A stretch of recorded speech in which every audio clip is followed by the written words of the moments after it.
to in a very traditional architectural way. We wanted to expand the public garden in. So it's a very simple thing. Would we do it again on the next block? No. Okay. Point number, either point 2 or point 3, the real difference between, I think, Emilio's building and our building, not the time that it was done, but I was interested because I've seen Emilio's building. It's a Pilotti building. If you look, the columns are narrower than the rest of the project. And this is not a traditional Milanese building with the Pilotti. And so I would argue that we were really trying to keep the idea of, like, Muzio's famous, three-part facade with a rounded end. I didn't want to do a Pilotti building. I didn't want to do a frame building. So you notice that the frame only comes above the piano nobile. It doesn't come underneath. And we keep the proportions of the solid wider so that you cannot read Pilotti in the bottom. So for me, I would say, even though it doesn't look like a contemporary building, our building attempts to deal with the context as someone in Milan would do. And not to make a Pilotti building, I think, was very important to us because we had, none of Terragni's buildings in Milano are Pilotti buildings. None of Terragni's buildings, even in Como, are Pilotti buildings. There's always a bottom chord to the frame. The frame is always, plinth. There's always a bottom chord. There's never, the columns don't come down to this. They come down to this always.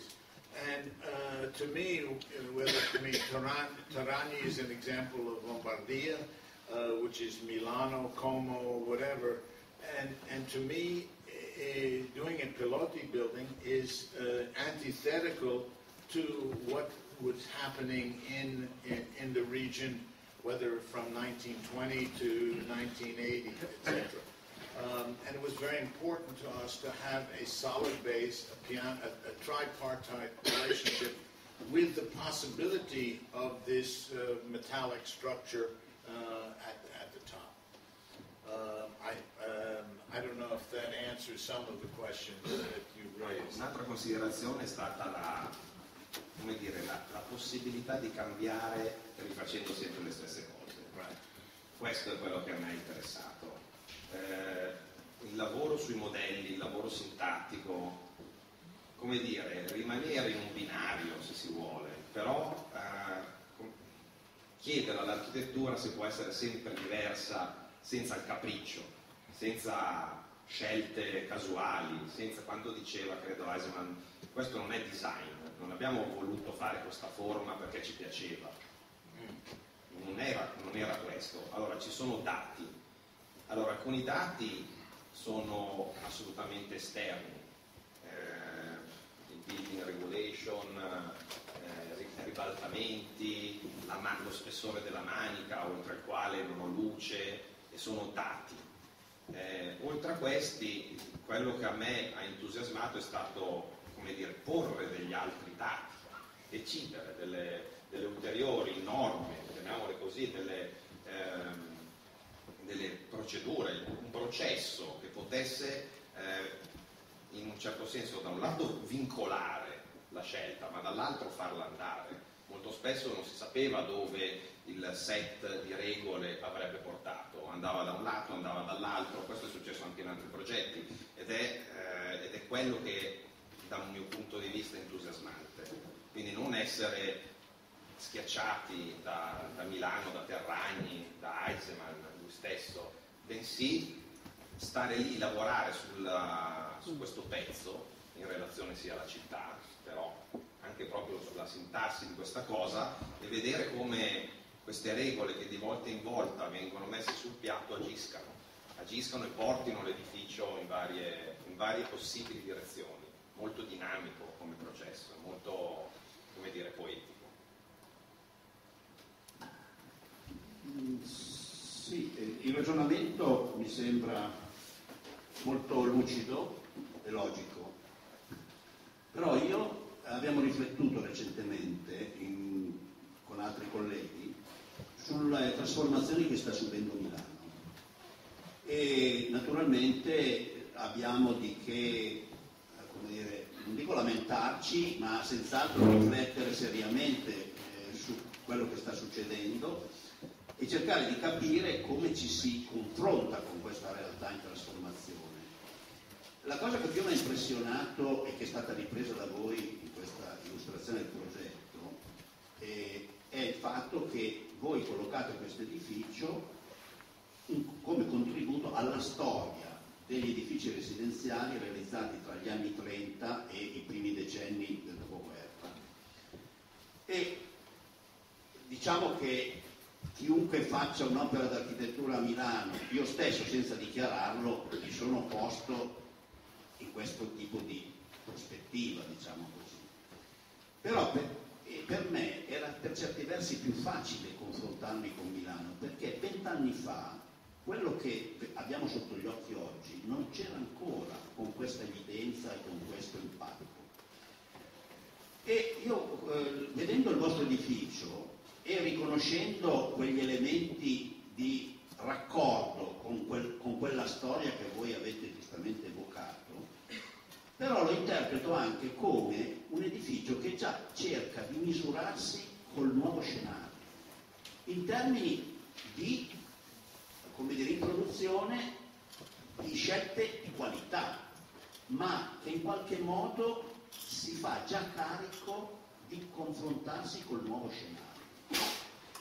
E mi sembra che il discorso che hai fatto tu restituisca bene questo tipo di condizione, perché tu dici abbiamo preso tanti elementi, però questi elementi li abbiamo usati in un modo tale per cui la proposta è insediativamente, tipologicamente, morfologicamente, stilisticamente nuova.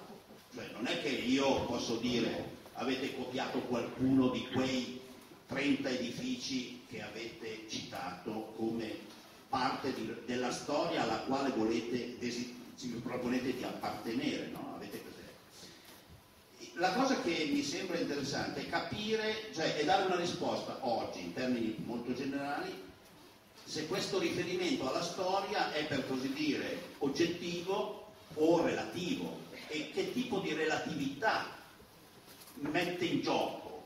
Ecco, perché io devo dire, di fronte a quello che sta succedendo a Milano, certo mi trovo in difficoltà a esprimere dei giudizi, no? e positivi, diciamo così, ad accettare questa realtà, però allo stesso tempo mi rendo conto che con questa realtà mi devo confrontare, non è che posso evitarlo, essendo un architetto, diciamo, io mi definisco sempre un architetto pentito, ma insomma, diciamo un architetto che con il suo pentimento si misura con i problemi della città e dell'architettura oggi. Comunque devo dire che sono molto curioso di vederlo, al di là delle rappresentazioni che avete restituito molto interessanti, molto belle, eccetera, vederlo realizzato, perché credo che quello sarà il momento, proprio il momento della verità, no? Grazie. Se il giudizio dovesse essere oggettivo, quindi è impossibile, in qualche maniera dobbiamo confrontarci con quello che succede, e questo apre, come dire, infiniti interrogativi. One thing I realized that we didn't say at the beginning is we were limited to 34 meters in height because of Linate. So if, let us say, we wanted to build a tower, a small, thin tower that went up 200 meters or whatever, we couldn't do it. So we couldn't challenge any urban ideas that were in the area. And so we were limited. There's not much one can do when you were limited in height and width and dimensions in terms of the actual zoning conditions, practically designed the project for us. I would argue that the work is not intended to set new directions, not saying new things about urbanism. It's a work that requires what I consider to be close reading. In other words, much of our architecture today is big forms, splashy facades, greenery hanging over them, whatever. And to me, this isn't what architecture is about. Architecture is about modest, small details of how you put a building together. I would like to think that our building does not challenge the existing typologies of Milano or Lombardia. It doesn't say we should build skyscrapers. It doesn't talk about anything like that. It is a very modest invocation of architecture. I'm very proud of the modesty that it takes, and I quite like, in the same way your building has a certain modesty about it, reflective of the moment in time when it, in a certain way that it was built. And it doesn't go beyond that. I mean, you were taking a strange site and dealing with its relationship to the context. A similar strange site, what were you going to do? And so not every building can challenge the way we think about the urban.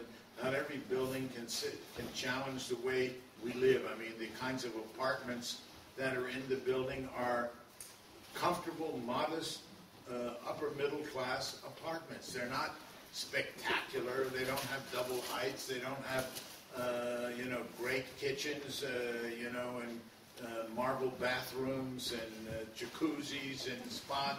It's not a building with a wellness center and the way that, I mean, if you go to Miami Beach today, my wife and I have a son who lives in Miami Beach, and if you go to Miami Beach, the way, I mean, our building would seem like it was from the 18th century compared to, they have a huge wellness center, a huge pool, all, concierge, parking spaces.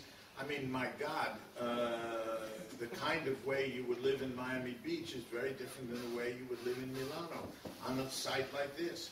And so I want to come back and say what we were trying to show is how, within a limited context, it might be possible to make some little movement in architecture, modest movement, not saying anything about, the urban, the future of life in Milano, etc., but, a modest project. And I enjoy this project because it doesn't shoot for the moon. It doesn't try to do more than it can do.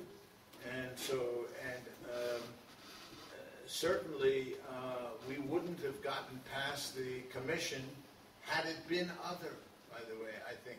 Because of its modesty, we were able to pass, I believe, through,